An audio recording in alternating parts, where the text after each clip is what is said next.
कशा सर्वजण मजेतच असतात हो की नाही. माणसाचं ना वेळ तशीच राहत नाही बरं का. माझी आई म्हणायची शेणातला किडा शेणातच राहत नाही. उकिरड्याची पण दैना फिटते. उकिरडा पण साफ होतो एका दिवशी. मग आपण तर माणसं आहे, आपलं का नाही होणार चांगलं. तर असं असतं बघा.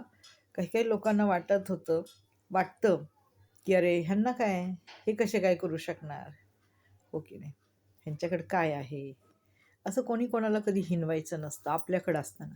कोणाचा वेळ कधी बदलेल आणि कोणाची वेळ कशी येईल, कधी अप अँड डाऊन्स होतील, कधी ऊन आणि सावलीचा खेळ चालू होईल, कधी चांगली परिस्थिती कधी वाईट परिस्थिती होईल, हे सांगता येत नाही.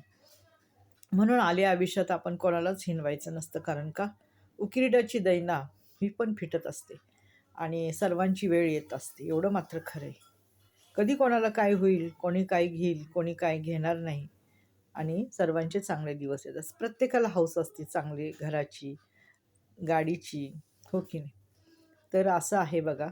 सांगायचं होतं की हेच सांगायचं होतं की कोणाची वेळ कधी कधी बदलेल, कोणाचे दिवस कधी पालटतील, हे काही सांगता येत नाही.